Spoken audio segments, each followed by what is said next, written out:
Today's meeting, you ready? Today's meeting of Municipal, Hey, buddy. today's How you meeting of doing? Municipal Code That's an Enforcement extra. Board is called to order on November 17, 2021. Welcome, everyone. Please rise for the Pledge of Allegiance. I pledge allegiance. To the flag of the United States of America, and to the republic for which it stands, one nation, under God, indivisible, with liberty and justice for all. Please be seated. Agendas of today's meeting are on the wall at the entrance to the chambers. Please remember to turn off your cell phones. The Municipal Code Enforcement Board consists of 7 members who are appointed by the City Council. We serve voluntarily. It is the board's intention to promote, protect, and improve the health, safety, and welfare of the citizens of Clearwater by providing this equitable, effective, and inexpensive method of enforcing certain codes within the city. The board considers new business items in 2 parts. First, the violation, and then affirmative relief. Formal rules of evidence do not apply. Each side is limited to 15 minutes. The board may grant additional time. All proceedings will be conducted in a calm, civil manner. Individuals who conduct themselves otherwise will be asked to leave. If necessary, they will be escorted from the chambers. Now I ask all who plan to speak to please rise and be sworn in by the clerk. Do you swear or affirm to tell the truth throughout your entire testimony? I do. Thank you. Okay. Our first order of business is to review and approve the minutes of last month's meeting. May I have a motion to approve the minutes? I make a motion to approve the minutes. I second. And minutes are approved. Okay, is there anyone here to speak on any items not on the agenda? Okay, great. Next on the agenda are the new business items. So I see the first one's been withdrawn, so we'll go to case 141-21. This is also is also 4.3, both AEC Sunset Point LLC, one at 2750 Sunset Point Road and the other at 2754 Sunset Point Road, in violation of code for inoperative vehicles. Is anyone here to speak on this case? You want to come up to the podium? No, you can come up to the podium. Thank you. You state your name and address for them. Madam Chair, my name is Brian Ungst, 625 Court Street, on behalf of the respondent AEC Inc., and I'm joined by Mr. Cameron Rouhani, who is the principal of AEC Incorporated. Are we admitting to the violation today? We are not, because the violation has been brought into full compliance prior to the hearing today. Okay. Just have a seat and we'll call Thank you you. back. Thanks. And hi, staff. Are you requesting a declaration? I am in fact requesting a declaration of violation on this case today. Shelby Brown, City of Clearwater Code Inspector, and we'll be doing both those cases. So it is just going to be a declaration of violation for this matter. If it pleases the board, if you'd like to see anything, but that's all we're doing today. It's just a declaration. Okay. So do we need a motion on the Just need violation? They can still oppose the declaration as if it's any other case, so you would normally hear the case. We usually don't have someone present when there's a declaration, but in this case, we have representation, so we would normally hear the whole case for the board to determine if there was a violation, and then the timing of that. Okay. Inspector, you ready to present? If you'd like me to present more of the case, I can. Yes? Very good. Yeah. Where would you like me to start from? I would look at this as a complete case where you're trying to prove. Will do. I can do that. All right. Hello again, Shelby Brown, Code Inspector, City of Clearwater. We're presenting for the properties at 2750 and 2754 Sunset Point Road. These are cases 141 and 142-21 we're presenting together because both properties are at the same place. So we're saying that there were 2 violations at the property because there's 2 properties. Same violation, 2 properties, 2 violations at the time for inoperative vehicles, which we are requesting a declaration of violation for. These were in violation of sections code, section 3-1503A, which is a public nuisance condition, and 1503B6, which covers an inoperative vehicle, outdoor storage, and a nuisance type violation. All right, so here's a picture from August 26th. I just like this picture because it happens to have some good scale. You can see what's happening. In the middle there, you'll see two semi-trailers. Those vehicles were considered inoperative and not street legal or not street operable for a long, long, long time. They're flanked by two storage containers. Those are a separate matter. You may hear it eventually, but we're here about these two trailers today, as well as some other vehicles that weren't street legal or operable. On November 2nd, we were asked to go out, and those two inoperable big semi-trailers were gone, which is good. All right, so we're going to go back here. We sent notices of violation on May 20th of 2021 with a compliance date of June 21st. That date was extended to July 21st. Per the request of the Property Owners Council and at the agreement of our department's director. So there's the dates. Think about compliance being extended to July 21st. We did get the certified mail green card back on May 25th, so everybody knew what was going on. Here's an aerial from the property appraiser. It shows both the properties. The green section and the yellow section comprise 2750 and 2754. This isn't a residential property. At the time, it was zoned per Clearwater, industrial, research, technology, and then that bigger green section was zoned and is zoned preservation land. All right, so on April 23rd, I went out. These were some of the things I saw, but primarily we're here only about the yellow and white semi-trailers in the middle of the picture there. In addition to the butterfly and the flowers you see, the back of this vehicle doesn't have a license plate. Tires are flat, hasn't gone anywhere in a long time. There's the white one, same condition. This black trailer also was inoperable or not street legal. Didn't have proper plates. I think it had a flat tire as well. Here's another one. This trailer also didn't have a current tag, considered inoperable. Here's another one, same condition. None of them were street legal. They may have been on the property a lot, but if you took them on the street, cops can pull you over and impound them. November 2nd, we go out. The big ones are gone. The other trailers had been gone as well. Compliance had been extended to July 21st. Finally, here we are. We've got complete compliance as we thought at this time. The day I went out, there happened to be another trailer there. I hadn't seen it before. It's got an expired tag by a couple of days. I wasn't so worried about that, but there it is. It just happened to be there. I hadn't seen this one before, but it was there that particular day. But the main items were taken care of and compliance had been met. And that's what I've got to show you. So compliance has been met, finally, at this property, and we're simply requesting a declaration of violation so that the issue doesn't occur again. Okay? Could I say a couple things? Pretty please, yes.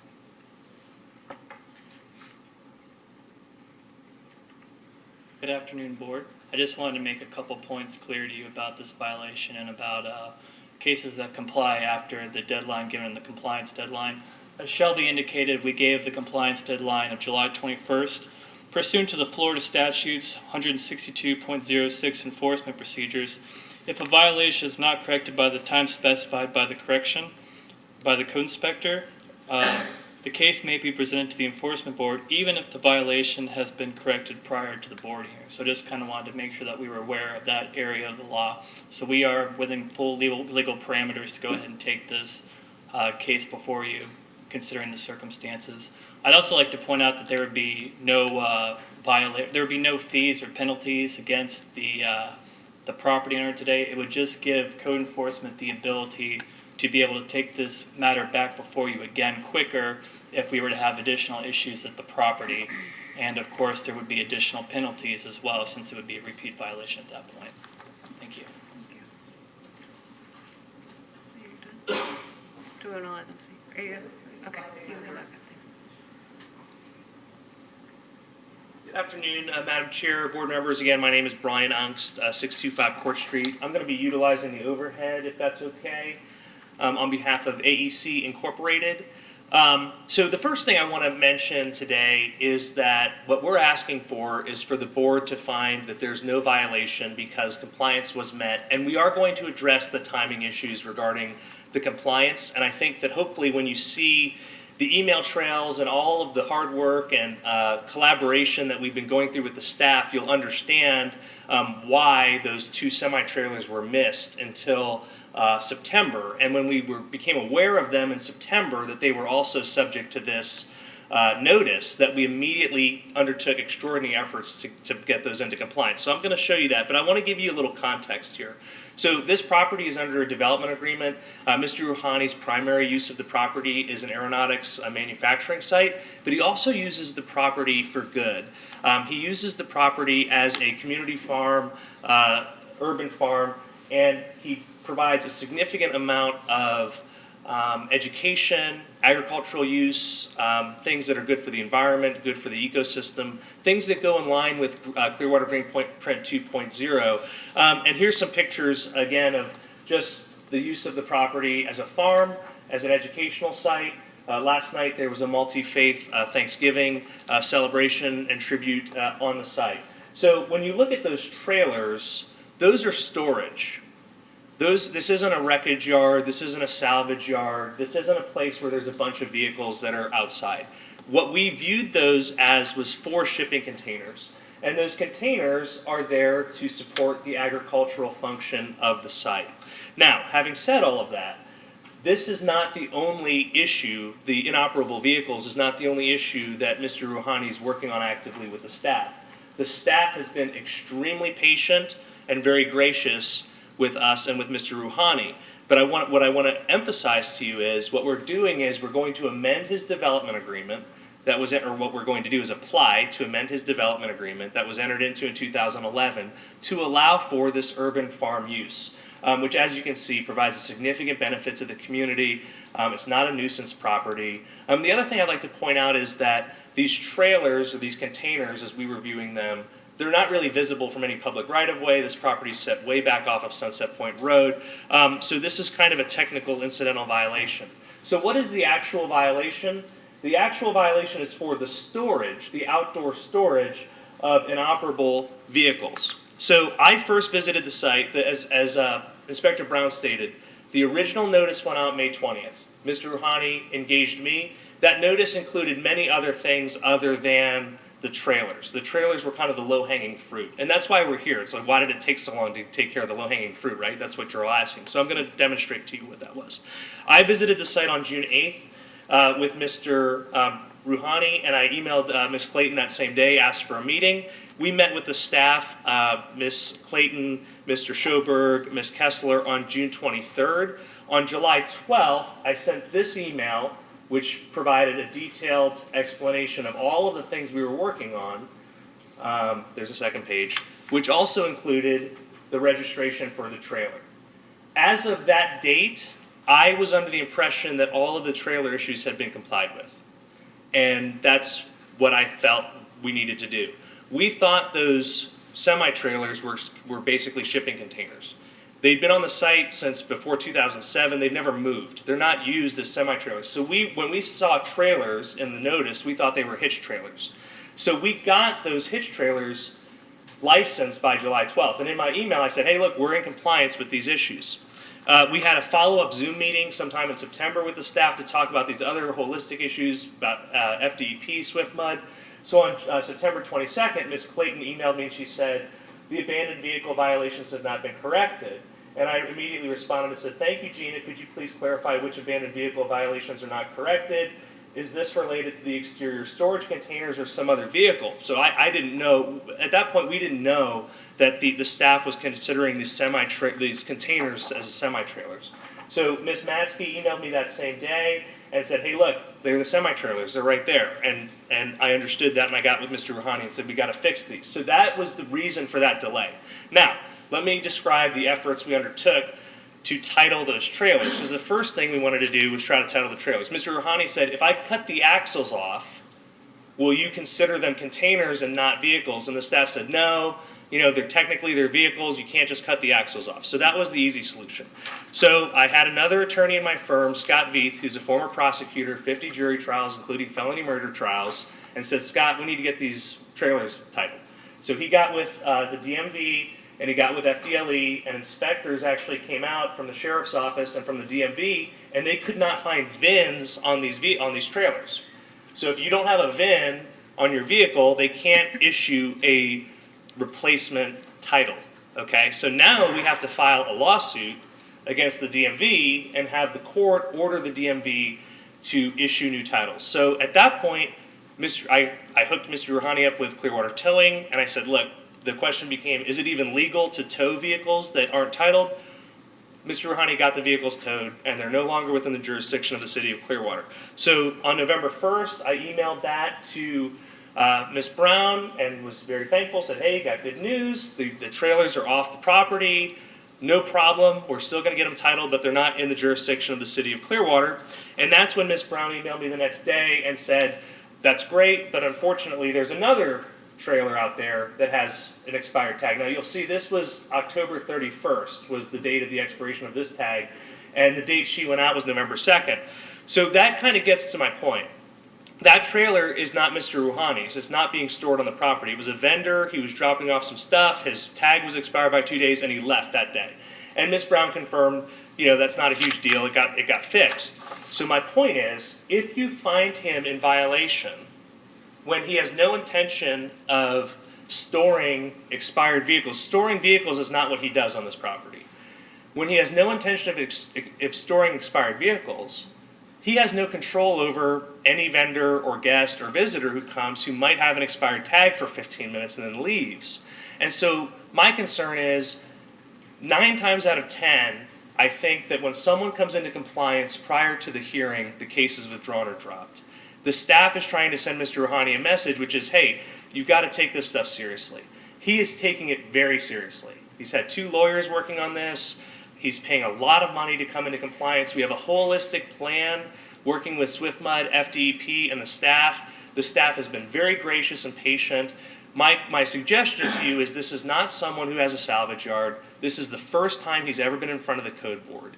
It's not necessary to set him up for $500, $1,000 a day fines when he's come into compliance, he's acted in good faith, he's put forth a ton of effort to try to get this resolved.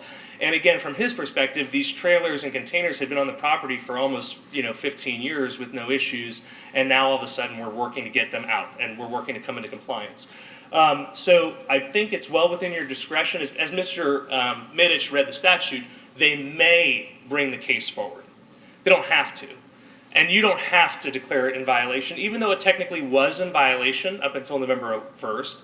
You don't have to declare it in violation because it's come into compliance now. And it's in compliance, it's in continuous compliance. And this is one of those things where if he does it again, you're going to look at him and say, hey, your lawyer was up here telling us that you're never going to do this again, and it's going to be his problem, right? But in this case, we think we've shown a lot of good faith. He's providing a significant community benefit, and he understands there are rules that need to be followed, and he's hired me to help him do that, and we're in the process of doing that. And again, I'd like to thank the staff for all of their efforts on that as well. That's basically all I have to present in that regard.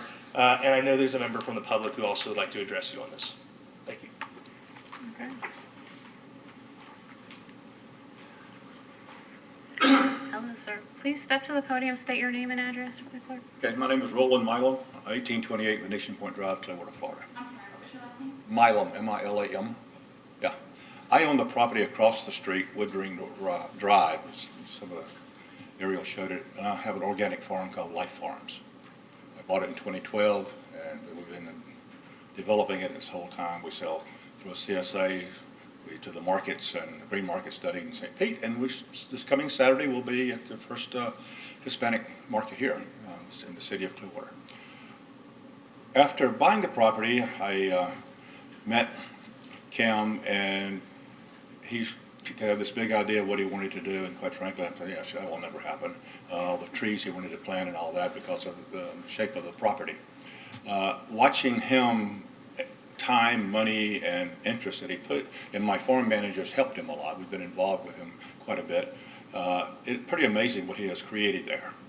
I've been involved with the city many times. My wife said it this committee years ago. And I watched and I helped with the farm that y'all putting together right off of next to the, what is it? Cleveland, I guess, yeah. And all those people there that have little spaces have come to our farm. We've helped them with dirt, with all those kind of things, and so that's what we want to do.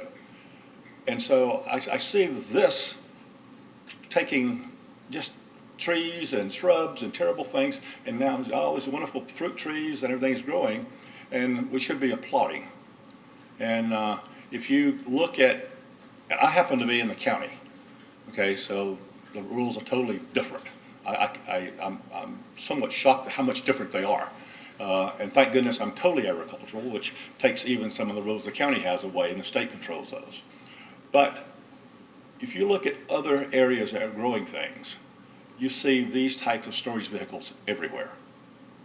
And I have a shipping container that we had totally refurbished, and it's our cool room. And you see those at a lot of restaurants and everything. So I find it kind of interesting sitting here on the farm, it's a nuisance, but sitting next to one of the breweries, it's not. It's the same exact product. Same exact product, but it's a different use, I guess. And to me, he's doing a wonderful job. He's got these plots that he's got these different schools and kids and families coming out to, which I don't want anything to do with because there's too many people running around. Could we do some tours?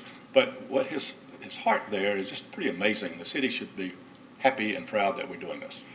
Thank you, Mr. Any Martin. questions of me? Come to the farm and buy some good vegetables.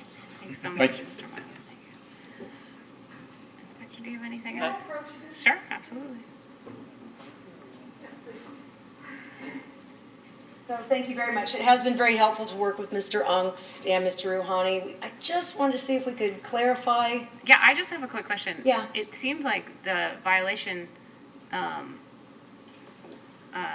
had until July, and then we didn't hear anything until end of September about the inspection. So was he working on it from the June, July time period?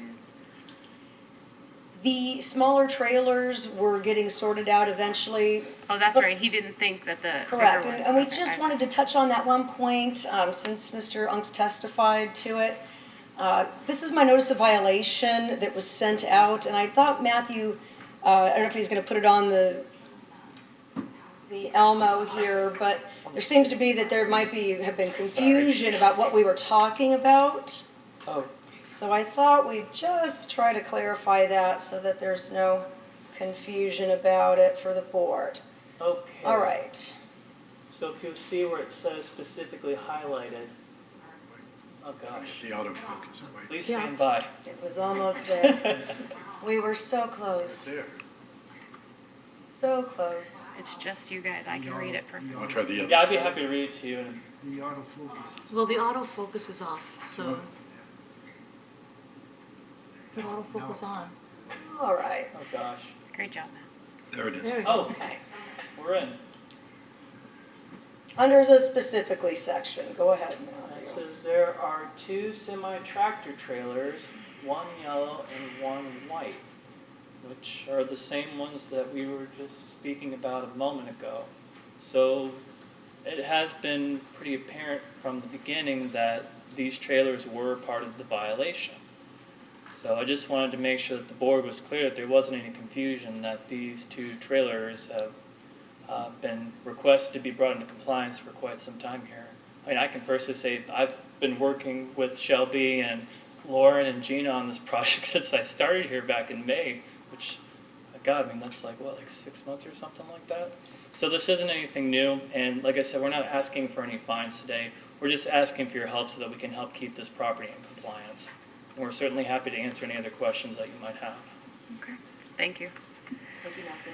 So if he would have had the 2 semi-trailers with his tires pumped up and a legal tag on them, they would be okay there? They would have been Under off. our code, Yes, yes. under our code, yes. That's what our code calls for. May I clarify one more thing, please? And I am under oath. All right? We have had this property owner to Code Enforcement Board before. I believe the year was 2009, and it was for the yellow semi-trailer. It wasn't for the same issue. It was regarding where it was located and the fact that it was on the property and the type of property it was zoned. So we have been to Code Board before for this property, and they are trying to do great things there, and this is a declaration of violation. It is in compliance at this time on this one matter. Yeah, we continue to work with That's all. Mr. Ronnie, and we're working through all the other issues on site. It's just been a process that's been going on for a while, and we certainly appreciate all that he's done for the community. We just want your help with this Just one smaller thing. issue today. Yeah, it does appear he's taking this very seriously now. Board, do you want to discuss? Are you ready to, is someone ready to make a motion on the declaration? This is just a declaration, but there's no Right. fee, there's no fee. Right, no fines. I move to find the respondent was in violation of the code as referred to in the affidavit in this case. Violation was corrected prior to today's hearing and enter an order that no fine be imposed. If the respondent repeats the violation, the board may order a fine up to $500 for each day the violation continues to exist. I second. All in favor? Aye. I'm going to say aye, too. That's unanimous. Okay. Thank you. Thank everybody. Thank you. Case number 143-21, finds respondent James A. Domke at 2865 Catherine Drive in violation of code for public nuisance condition pool, lot clearing, and inoperative vehicles. Ms. Brown. Is there, Mr. Domke is not here today. So, and this is not a declaration. We're getting one declaration of violation, but one item is still in violation, is where we're at with things. Okay, so, but we're making a motion on the entire, all three issues. There's two issues that are on the docket today. One was for an inoperative vehicle, which is currently in compliance. We're requesting a declaration on that. And the other is for a nuisance condition for a hazardous pool, which is not in compliance yet. And for that, we are requesting a finding that it is violation and requesting compliance by November 27th. Okay, so do we need a motion on the declaration that the inoperative vehicle that issue has been So 4.5. You're asking for a resolved? declaration? or We're asking for a withdrawn? declaration of violation on the inoperative vehicle issue, please. What about the lot clearing? We'll That get to was, that. yeah, We haven't got to that yet. that's not one of the items we're presenting today. That was sorted out beforehand. I move to find the respondent was in violation of the code as referred to in the affidavit in this case. The violation was corrected prior to today's hearing and to enter an order that no fine be imposed. If the respondent repeats the violation, the board may order a fine of up to $500 for each day the violation continues to exist. I second. All in favor? Aye. Okay, so we want to talk about the code for the pool and the lot clearing. Very good. Let's just see what we got on that. Yes, certainly. So again, this is a nuisance condition for a hazardous pool, and we're requesting compliance on or before November 27th, which is 10 days out, or a fine of $250 per day for each day that violation continues to exist. We were asking the board to authorize the following. After 3 months from the recordation date of such lien, if the fines and fees remain unpaid, the city attorney's office is authorized to foreclose, collect, or settle such lien using any legal or equitable remedies available under the law. So compliance can be met for the public nuisance condition hazardous pool by doing one of the following, and I will show you some pictures. He can completely drain any remaining stagnant water from the pool and keep it empty thereafter. Simple. He can cover the pool in accordance with abandoned pool covering requirements, which you learned about recently, and a permit would be required for that. He can completely fill that pool in if he never wants to use it. Again, a permit required. Or he can bring the pool back to a fully maintained condition. Not likely to happen, but if we can go with option one, we can get there. This is about the best it's looked there ever. This photo is from November 15th.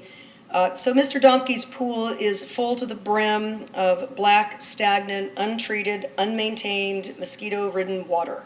It's very problematic to the neighbors. It has been many times over the years, and I've been to court with the gentleman over it. He says he will get it drained. He just needs a little more time. So I'm asking that that be done by the 27th of November, or a fine of $250 a day. But this is not the first time that this has been here?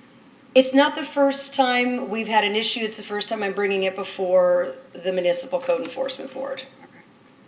So then it could not be a repeat violation because you haven't made an earlier finding. Correct. The time period of 10 days is we talked about this at the last meeting when we were, before the meeting. That's not unusual when there's a health and safety issue, that the city would ask for a shorter period of time. I did speak with him yesterday. He does intend, he says, to get it sorted out, and I expressed to him that I would be out on November 30th, and I expected to see it taken care of. Failing that, we would start the fines. So we want a separate declaration for the pool? You could do both if you want to, but you could do them separately if it doesn't matter. We already did the first. Yeah, separate from the first one, yes. No, the lot clearing. Are we, The lot clearing's not on our list of things here today. oh, The only thing left is the pool. sorry. That's My okay. mistake. Okay. When you spoke with him yesterday, Yes. what was his response? What's the cause or reason the delay? I would not like to put words in Mr. Domke's mouth, respectfully. He just feels it's his business to leave his pool as he'd like. He's elderly, he doesn't have resources, it's hard to get it done. He doesn't want to kill the mosquito-eating fish that are breeding in the pool. Oh, my. It goes on. All right, board, may I have a motion on the declaration? Yeah, we did the declaration already. Oh, on the violation. I'm Right. sorry. I move to find the respondent in violation of the code as referred to in the affidavit in this case. A second. All in favor? Aye. Aye. You want to go ahead and move to the second motion? You want to do it? Sure. I move to enter an order requiring the respondent to correct the violations on or before The November 27th. 27th. November 27th. If the respondent does not comply by that date, the board may enter a fine of $250 per day for each violation continues to exist. If the fines and fees remain unpaid 3 months after such lien is filed, the city is authorized to foreclose, collect, or settle such lien. I second. All in favor? Aye. Nay. Thank you. Okay, thanks, Ms. Brown. Okay, case 144-21, fines respondent John and Leanne Mosher at 3308 Sandy Ridge Drive in violation of code for parking lot surfaces and landscape required. Is there anyone here to speak on this case? Just you? All right. Hi, Shelby Brown, City of Clearwater Code Compliance Inspector. So good to see you all again. A long time. It has. So since they're not here, do you make a first motion that a violation exists? Can I Okay. have a motion? I move to find the respondent in violation of the code as referred to in the affidavit in this case. I'll second that. All in favor? Aye. Thank you. My recommendation for case 144-21, there's 2 violations at this property. They have to do with parking lot and driveway surfaces, parking on an unpaved area, and landscaping that would be required. I'm requesting compliance on or before December 17th, 2021, which is out a month, or a fine of $150 per day per violation for each day the violation continues to exist, which is potentially $300 a day. I will show you some pictures eventually. We are asking the board to authorize the following. After 3 months from the recordation date of such lien, if the fines and fees remain unpaid, the city attorney's office is authorized to foreclose, collect, or settle such lien using any legal or equitable remedies available under the law. Would you like to see Please. what we're talking about? So 3308 Sandy Ridge Drive is a residential property up in the countryside area. Just a little history. I sent my first request in December of 2020, so almost a year ago, right? I've sent multiple notices to these folks, I've never heard from them. I'm going to go to the pictures first and then go back to what they need to do. This is a screenshot of what the property looked like on Google in February of 2019. You see there a proper driveway, 4-car driveway, and to the right of the driveway it's landscaped. That's what we'd expect to see. That's what it was like. At some point they laid out a truckload of shell or gravel and created another parking area. Our code doesn't allow that. It just doesn't. You can park on a permanent surface, you can park one vehicle on the grass right next to the driveway, but shell and crushed shell is not a proper parking surface, nor is it a proper landscaping element. And there's just another picture of that. We've been taking pictures for months and months and months of this. So compliance can be met for the parking lot driveway surface, parking on an unpaved area, and the landscaping required by. Cease with parking on the unpaved surface. That's easy. Use the driveway. Restore the unlandscaped area with an appropriate ground cover, like what was there, or lots of other things that would work. If an expansion of the permanent parking surface is desired, the property owners would first just need to review it with the Planning and Development Department to determine options and if a building permit would be required. Some people put down some pavers, maybe some turf block, maybe you want to add something. Whatever it is, if that's what you want to do, let us know, we'll work with you. So that's it, twofold. Stop parking there and fix it. And I'm asking that by December 17th. Any question for you? Would it be possible for them to just park on the grass? I mean, would that? Actually, lawfully, if they want to park on the grass to the left of the driveway, that's the only space that's left, our code allows that. One vehicle or vessel right next to the driveway on the grass, as long as they maintain the grass as grass. So you're saying that if he didn't put the shells down or whatever it is, if it was still grass, they removed the bushes that were there prior, and they would just park on that grass, that would have never came before the. Well, I'll be honest with you, I still pursue cases where people remove large swaths of landscape and put down a pile of shell and gravel and make ad hoc parking places, because that's what always ends up happening. It's not a landscape area, it's not approved landscape material. So if they park on the grass, that takes care of one thing, but they still have to fix that area. So if they got rid of the bushes and planted grass there. Yeah. They would have parked on that grass. Technically. Yeah. Okay, any other questions? I move to enter an order requiring the respondent to correct the violations on or before December 17th. If the respondent does not comply by that date, the board may order a fine of $150 per day per violation for each day each violation continues to exist. If fines and fees remain unpaid 3 months after such lien is filed, the city is authorized to foreclose, collect, or settle such lien. And I'll second that. All in favor? Aye. Thank you, Ms. Paul. Excellent, thank you very much. It's good to see you all. Have nice holidays. Yeah, Appreciate you it. too. I guess that's it for her. Okay, case number 145-21 finds respondent Saint Philipatier Property Investment LLC at 773 Island Way in violation of code for short-term rental. Ms. Phillips, is there anyone here to speak on There this is not. case? Julie Phillips, Inspection Specialist for the City of Clearwater. This property is currently in compliance, so I'll be requesting a declaration of violation, please. I move to find the respondent was in violation of the code as referred to in the affidavit in this case. The violation was corrected prior to today's hearing, and to enter an order that no fine be imposed. If the respondent repeats the violation, the board may order a fine up to $500 for each day the violation continues to exist. I second. All in favor? Aye. Thank you. Case 146-21 finds respondent Greg and Annette Zippadelli at 1825 Venetian Point Drive in violation of code for short-term rentals. Ms. Madam Chair, this Phillips. property is also in compliance. I'll be Fantastic. requesting a declaration of violation. I move to find the respondent was in violation of the code as referred to in the affidavit in this case. A violation was corrected prior to today's hearing, and to enter an order that no fine be imposed. If the respondent repeats the violation, the board may order a fine of up to $500 for each day the violation continues to exist. I'll second that. All in favor? Aye. Hello, Mr. Cantrell. Case 169-21 finds respondents Glenn Gomna Trust at 1725 Flagler Drive in violation of code for unsafe building. Is there anyone here to speak on this? No, they're not. Okay. And are you requesting? No, it is not in compliance. Okay. Okay, Jason Cantrell, Building Inspector for the City of Clearwater. This is, Sorry. Let's go ahead and do the first motion. Yeah. Can I have a motion on the declaration? not excited to. Sorry. I move to find the respondent was in violation of the code as referred to in the affidavit in this case. Second. All in favor? Aye. Sometimes we just move seamlessly. Yeah, that happens. So this is the property at 1725 Flagler Drive.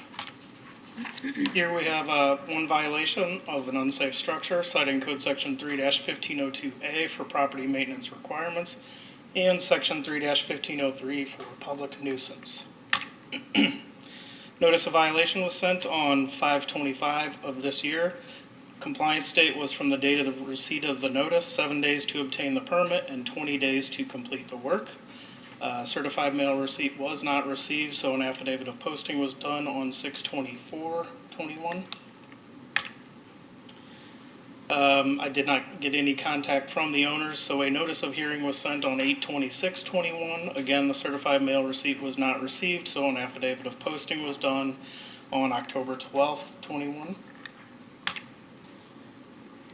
Flagler Drive is just north of Palmetto and a little bit south of Sunset Point, and it runs in between Keene and North Highland.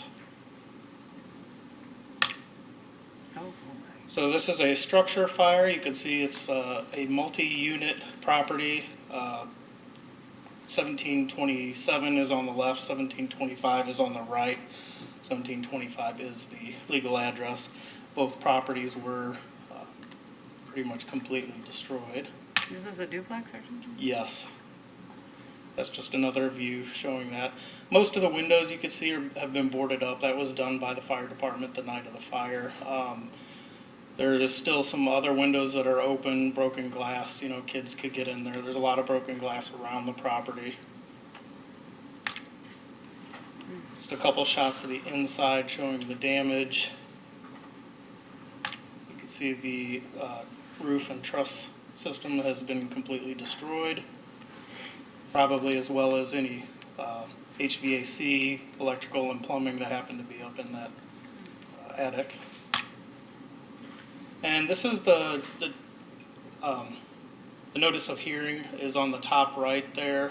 My original posting of the notice of violation is still in the bag on the bottom. Where is this person? I Where is have this not owner? heard anything from them. Nothing? Mm-mm. It's in a trust, so. It is in a You're able to trust. find a human? No, No. they have a local P.O. box for their mailing address, and that's it. Okay. Do you have a recommendation? For compliance to be met for the unsafe structure, repair or replace any areas where deterioration or damage exists to meet current Florida building codes. Complete demolition of the structure is also an option for compliance, and all work must be properly permitted. Our recommendation is to obtain a permit on or before December 17th, 2021, and then complete that permit within 90 days, or a fine of $150 per day that the violation continues to exist. Additionally, we're asking the board to authorize the City of Clearwater to enter onto the property to correct the violations by any means necessary, and any reasonable cost to be applied as liens against the property. After 3 months from the recordation date of such lien, if the fines and fees remain unpaid, the city attorney's office is authorized to foreclose, collect, or settle such lien using any legal or equitable remedies available under the law.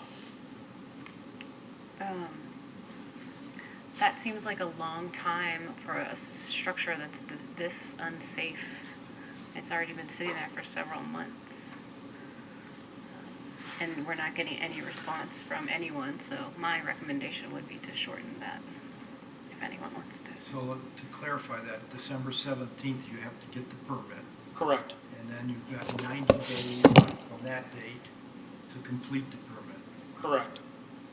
However, if they do not obtain the permit by December 17th, we would be prepared to move forward. That's the line in the sand. Oh, December, I understand. Right, if they don't, My mistake. right, you have a shorter period of time if they're not getting the permit within the 30, it's 30 days. All right, well, board, do I have a motion on the violation? I move to enter an order requiring the respondent to correct the violations on or before December 17th for getting a permit, complete the permit work within 90 days of that. If the respondent does not comply by that date, the board may order a fine of $150 per day per violation for each day each violation exists. The fines and fees remain unpaid 3 months after such lien is filed. The city is authorized to foreclose, collect, or settle such lien. And do we also have to state that, the second part about the city entering the property in the violation? Okay. Does it, a second on that? Wait, before we vote on this, so the 150 days would be, would correspond to the December 17th date, or the March date, I think that's right. It's 90 days from the date they obtain the permit. So if he gets the permit, say, on December 25th, the 150 days would be for that. $150. $150. Yes. And then he would still have to complete within 90 days. Right, there are two separate requirements on your motion. But once he received, so let's say he gets the permit January. Right. Okay. The time period between December 17th and that date in January would be $150 a day. Then he gets the permit and takes 120 days to complete it, then there would be 30 more days of fine. Okay, thank you. Do we have a second on the motion? I second. All in favor? Aye. Motion passes. Thank you, Mr. Cantrell. Okay, the 4.9 has been continued. And is that it?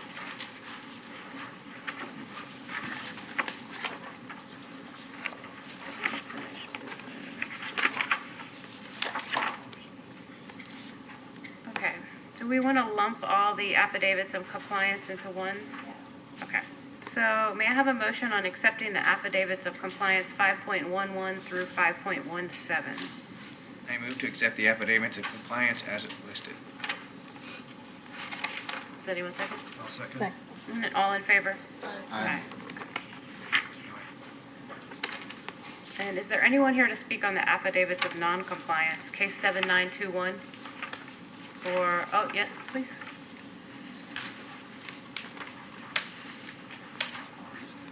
Can you come up to the podium, state your name and address, and tell us, are you speaking to the first one, 79.21? Ms. D. Plateau? Yes. Yes. Your name and address. My name is Robert Sparks. My address is 1651 Misty Plateau Trail, Clearwater, Florida 33765. Do you want to tell us about the violation, Mr. Sparks? Can I also make a comment on violation 5.1.1, the compliance affidavit? It does, I feel it does tie in. You want to make a comment on the affidavit of compliance that's already been accepted? Yes. It's up to the board. They've already voted. I think it will tie into what this next, the non-compliance. Okay, are you telling us you've done some work so far and now you're rolling into the second phase? Yes. Okay. So yeah, please make it relevant to this exterior surfaces for the non-compliance piece. Can we?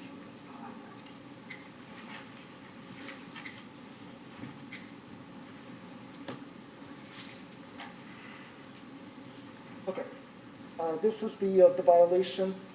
Specifically, please remove the blue tarp and excessive sandbags to achieve compliance.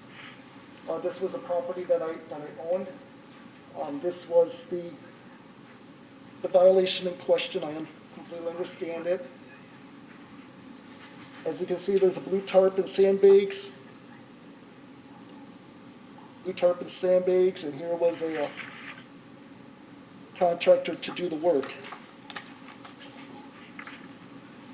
As far as the violation, I know this violation was assessed. I was not present for it. In light of this violation, remove the tarp and excessive sandbags. As you could see, this was the end result. This was, as far as I consider, I'll put a tie-in. I left a few sandbags right around here, damaged area. The tarp was completely removed. Unfortunately, I felt I was in 100% compliance with this order because I was not physically present. I discussed this with Julie. The problem was there were people in the property, would not give me access to the property. I had the whole house tarped because they said water was intruding everywhere, so I had it professionally tarped.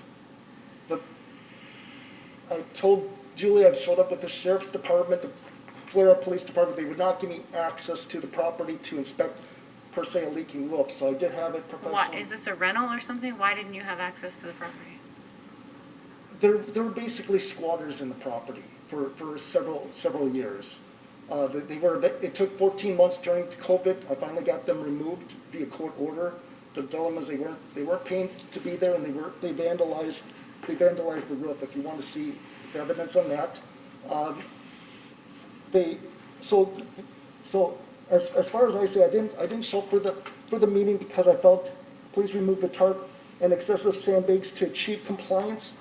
I felt I was 100% in compliance. The dilemma is I recently sold this property last week because she refused to work with me.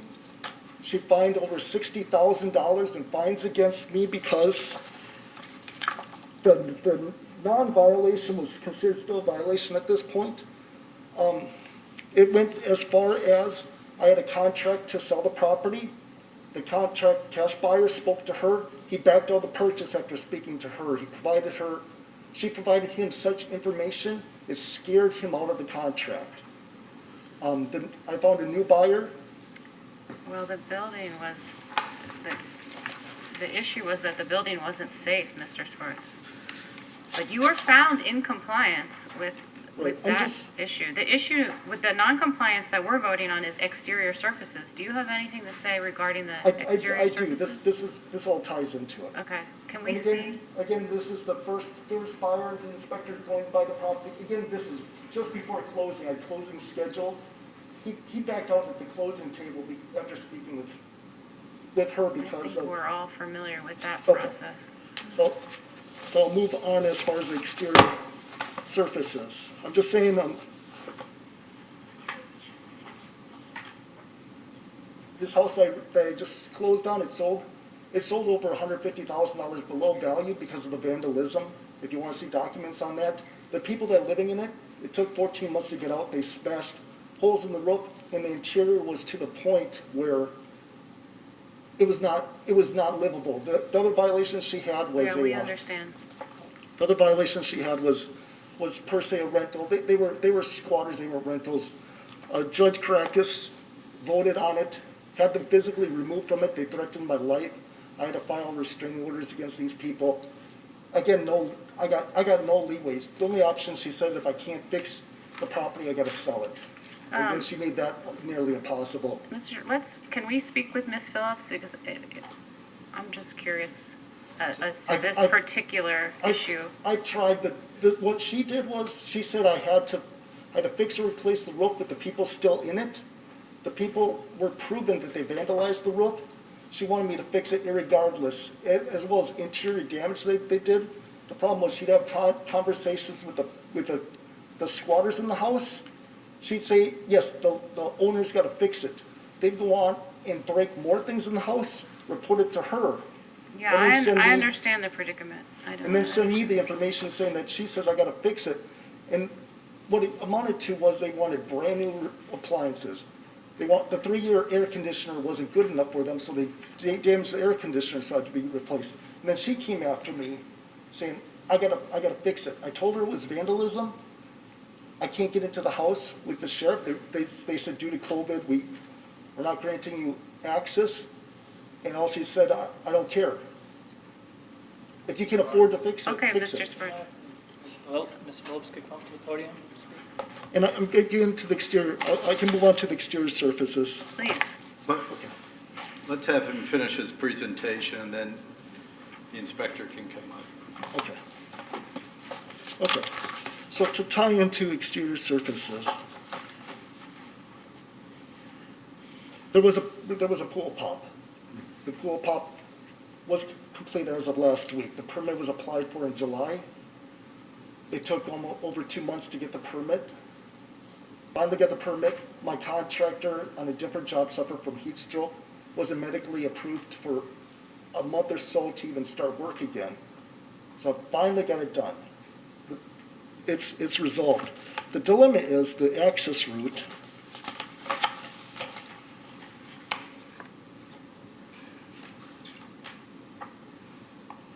There's a picture that he's going right along the side of my along the side of my house. This is the south side access. So the exterior surfaces she's questioning is some of the stucco and some of the things. Due to going back and forth with my house, there's been additional damage that's occurred, which is the exterior surfaces she's questioning. In the event I had got this fixed and then had this contractor, guess what? I'd be dealing with the same dilemma. Exterior surfaces are damaged because it'd have to get fixed again. So now that this is done, I have a contract in place to get this fixed. There's the pool, getting demoed, so again, you can see it's done. What, that's a pool? That was. It's been completely removed. Here again, the contractor, you can see he's right up against, he's nicked a few places in my house and now have to get fixed. This ties into our exterior surface. He actually hit the corner of my house with his equipment. This is a cedar board. Why is it not showing up there? Oh, it's a glare. It's got to get, actually you can see, he hit the corner. That's the cedar board. It's got to get replaced. I have a contract in place to have that fixed. It's going to cost me $1,000. Here's a better picture of it. As you can see, he hit it and it's split the whole way here. And then here's another picture of where he grazed the side of my house, exterior surfaces that she says I'm in violation of. So, and then Thank you. another Thank area you, where Mr. he- Schwartz. I have one more question. You said you just sold the house? There's two violations that she's addressed. So I just sold the one with the tarp roof issue that I felt that was 100% compliance in. The She came- 1651. 1641. 1651. Yes, this is Misty 1651. Plateau. This is the one. You still own that house, correct? Yes, Okay. I still own wanted that. to be That's my sure. homestead. Right, he wanted to speak to the one that was in Right. compliance Right. first. So, Well, that was also, Are you holding your that contract? was also 1651. no, There was 1641 and then there's 1650. It says 1651 is the one we voted on that's in compliance. There's actually 5.1.1. Oh, you were talking about the first one? Yes, Okay. that's the one he was addressing. Okay, can we hear from Ms. Phillips, Mr. Schwartz? what? Or can we hear from the inspector? Okay.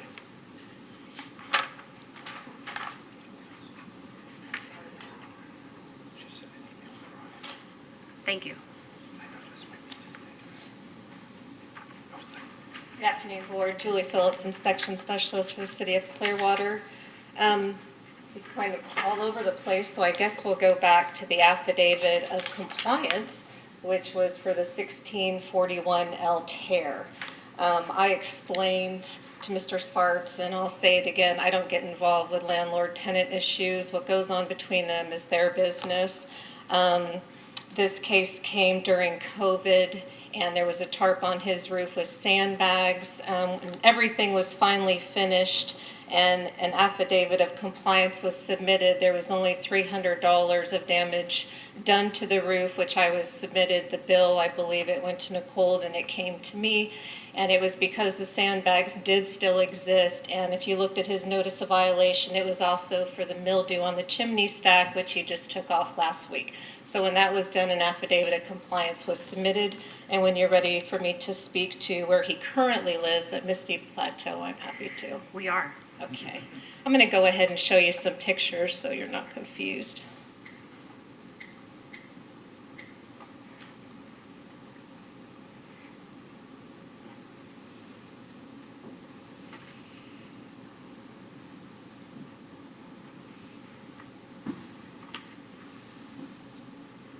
Okay, so this was when I first got the complaint about this property, and mind you, this is in April of 2020.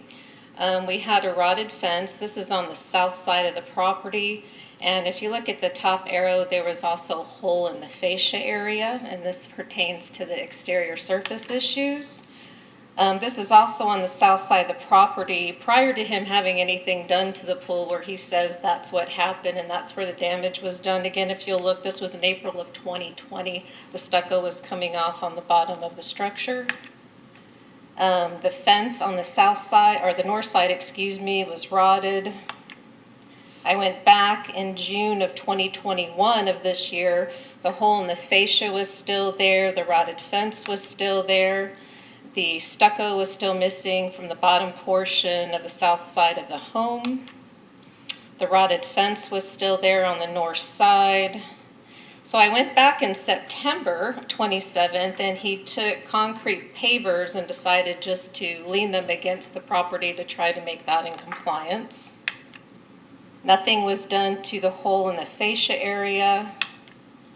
I just went back November 12th, and when I don't know if this had anything to do with the picture he showed, but it exposed more rotting wood.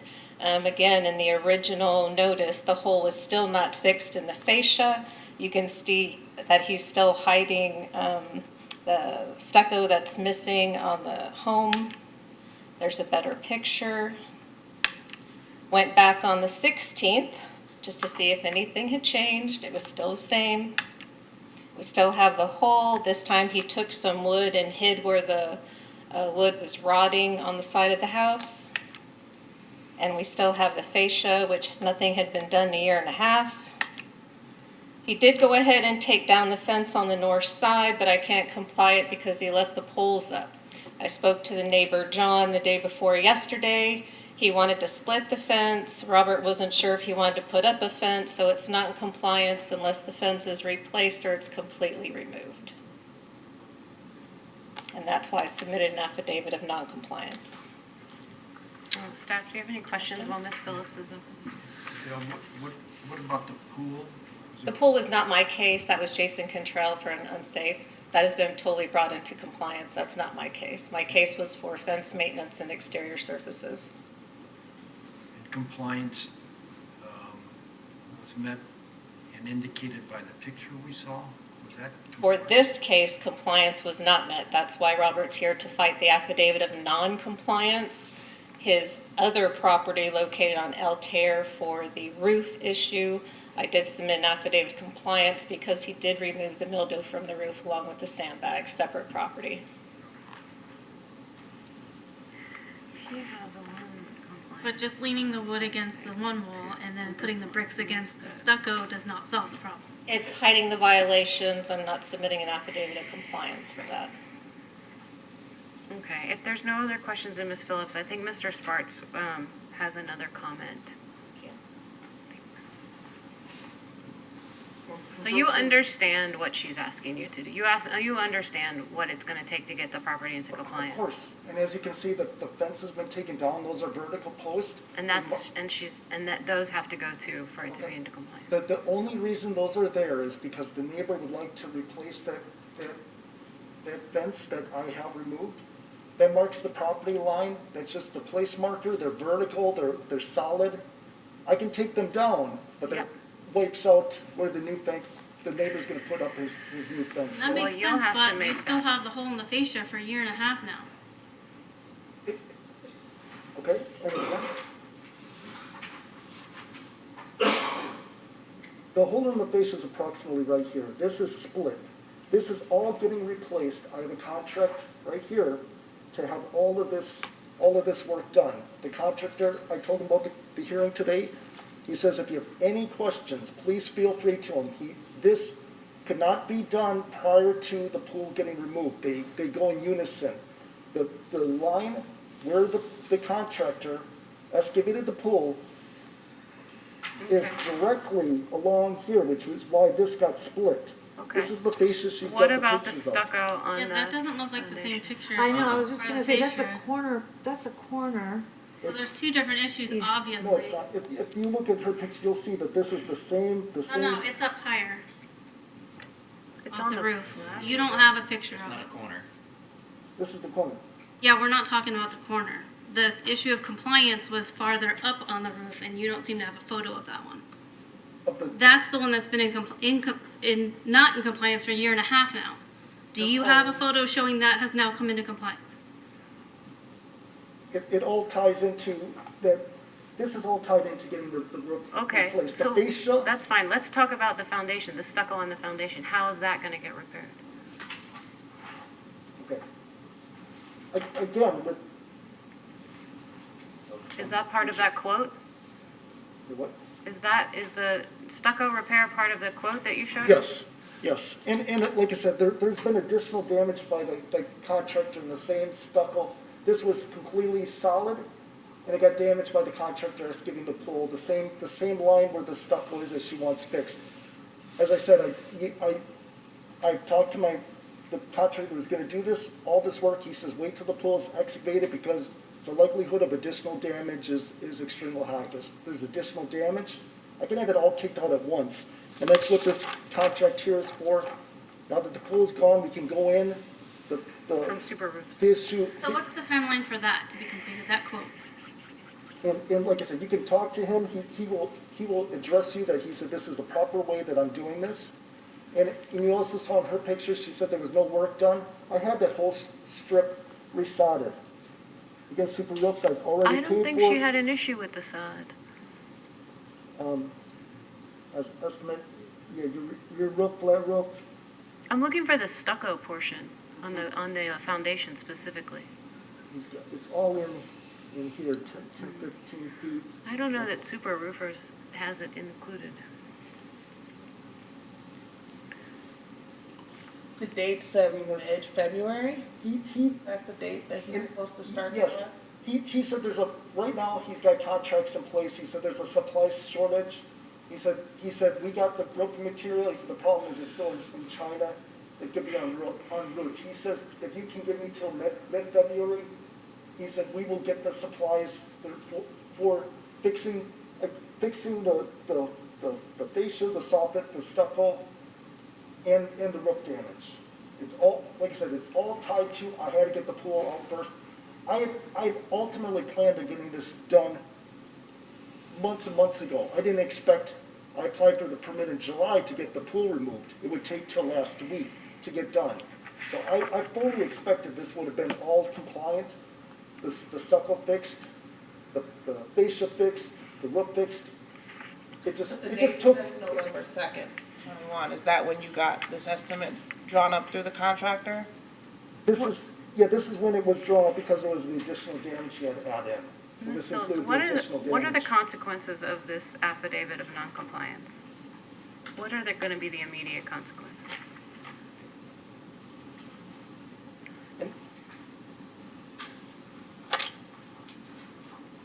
And like I said, these can come down tonight if she doesn't like the fence post. I have no problem, just, they're place markers, that's solely it.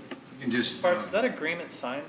Yes, tap a piece of, it is, Show it, like I signed it, the he sign signed it, he's already been paid a down payment on Can it. you move it up so I can see? I'm just, Oh, I'm sorry, there you go. I'm just He curious. signed it, I signed it, he's already received down payment, this is my balance. Give me a 1-2 job permitting. It's going to happen when he gets his product in. If he can get it done sooner, he's got it, I got the permit application, I think, in here. The permit's already getting pulled for this. It's gotta come on all the stuff's gotta come in so he can do the work. And if this, I will be compliant 100% on this. I'm just asking for some time to get this done. It would have got done if it wasn't for the pool thing taking so long. Yeah, I feel like this has been going on for a very long time. We've had a lot of time to work on this. I'm just trying to do my own homework to see what your immediate consequences will be if we issue this order of noncompliance. Is that gonna start, his fines are gonna start accruing from this date forward, or from? From the date that that the board originally ordered him in compliance, the day after that, whatever day that was, is when the fine starts to accrue. In noncompliance. So it's actually gonna be back. Yes, to the date after the date the board ordered compliance. And if it gets completed, and we decide at that time to lower it, we can, if it's all completed. You can if they apply, yes. Yes. If everything's completed, we can What is bring the it back. date? What was the original date of noncompliance? I'm sorry, we're trying to help you, Mr. Sparks. No, I think, we extended it till September. I didn't do that. From like, September.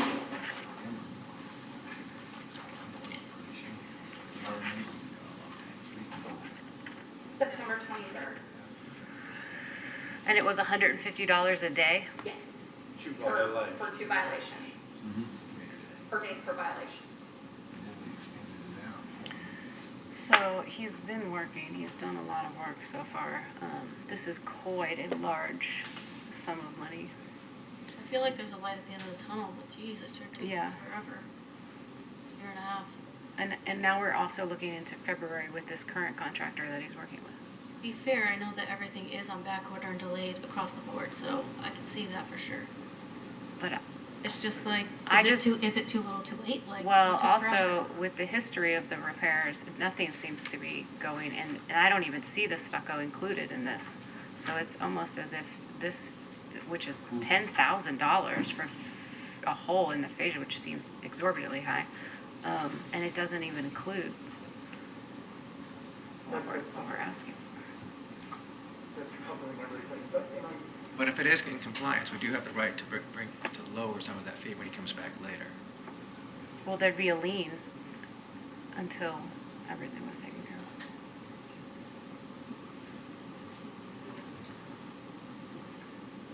I'm sorry, did you want to? I don't see it, but it's the lower part. Can you move that up again or down a little bit? wait, what was that?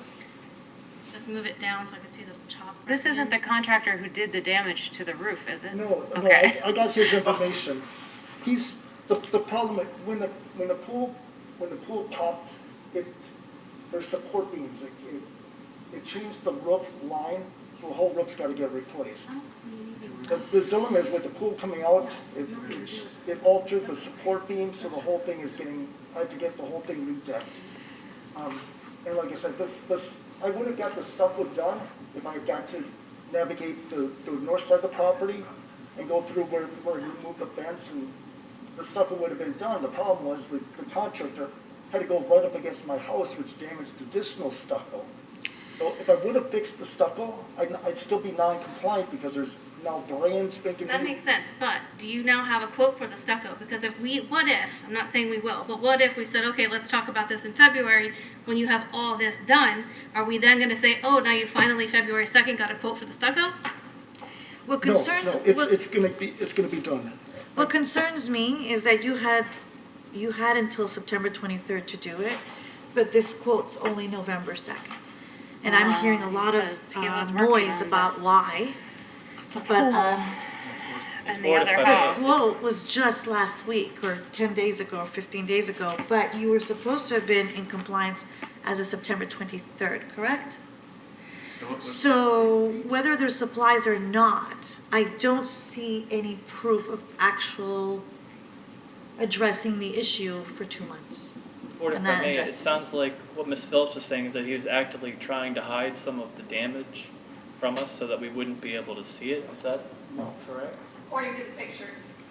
No, that was trying to protect the side of my house, knowing that the guy's going with this truck. In the so- pictures that I showed you, that's why I had the arrows to the dates. The damage to the house and the stucco was in April of 2020.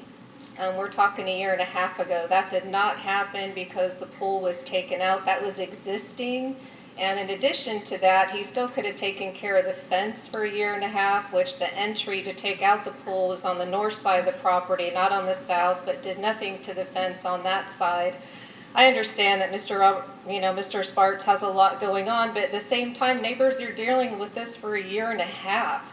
I mean, for me, once, liens or fines start accruing, that's when things start getting done. If he wants to come back and ask for a reduction at that time and everything's done, you could do that too for administrative costs. But sometimes you just have to draw the line. To me, almost 2 years is pretty excessive. Make a motion. May I say one last thing? Sure. This is a letter from the neighbor that she has in question. This violation would not have existed, I don't think, if it wasn't for the previous property. She approached my neighbors and found violations. They claim they didn't report these violations. This is a letter from my It might not next door have been, neighbor. it might not have been Robert, this neighbor who reported it. I got an email to that effect. Board, if I may, Robert has approached both of his neighbors twice, and I've explained to him, and I'll go ahead and put it on here. The original complaint came from the Homeowners Association, Barbara Shepherd, when I started this in 4/2020, about the neighbors, and about a year he's had a problem with his pool, It's green, it's sunk in the ground, and that he also had problems with where he resides on Misty Plateau. He's harassed both of his neighbors, saying that I said that they complained.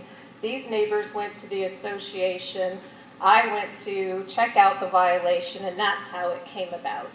Yeah, I mean, look at that first sentence. Ms. Phillips says, "It's been a long time since we have spoken," so. And that was from Barbara Shepherd, the board member. And I advised Mr. Sparks of that. Oh, there were some chickens too. You Okay. need to see it. Board, do we have any more questions for Mr. Sparks or Ms. Phillips? I'm done. No. All right, Mr. Sparks, we're gonna wrap this up. Madam Chair, it's come to my attention too that the company that Mr. Sparks is looking and engaging with only does roofing repairs according to some research That would done be. by code enforcement. Yeah, that's how we saw it. So, okay. He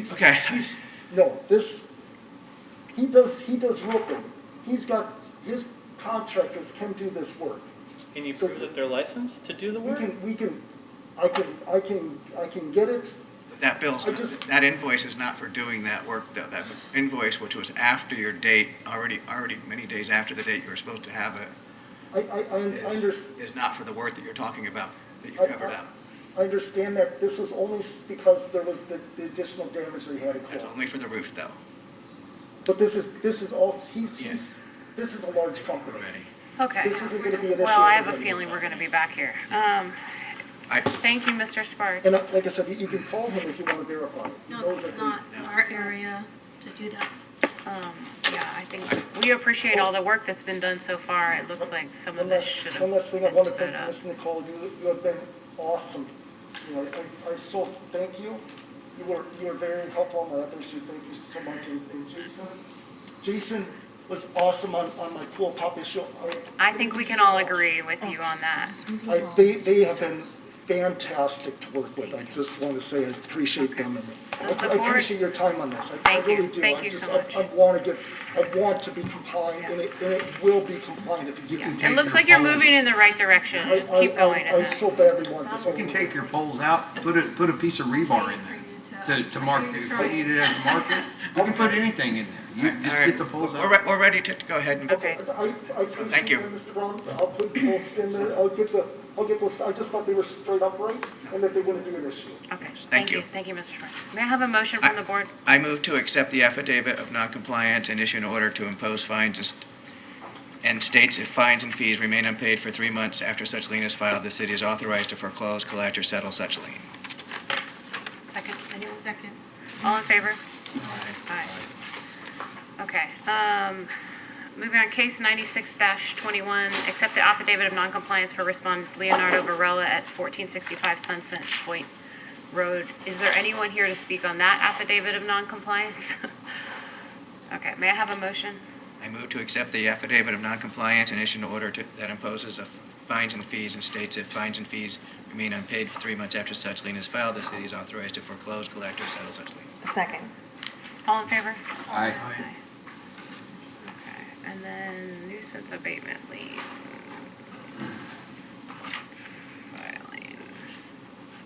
Filing. Is there anyone here to speak on case 157-21? We can just accept the, You can just do a motion, second to accept. okay, Move motion to order accept. To enter an order finding the respondent in violation of code and requiring the respondent to correct the violations within 5 days of the board's written order. If the respondent does not comply within the time specified, the city may take all reasonable actions, including entry onto the property to abate and maintain a nuisance and charge the respondent with a responsible cost, which will become a lien on the property. If the cost, fines and fees remain unpaid 3 months after such lien is filed, the city is authorized to foreclose and collect or settle such lien. A second. All in favor? Aye. Is there any more business to come before this board? Not from us. Anyone? This board is adjourned. Thank you. Thank you.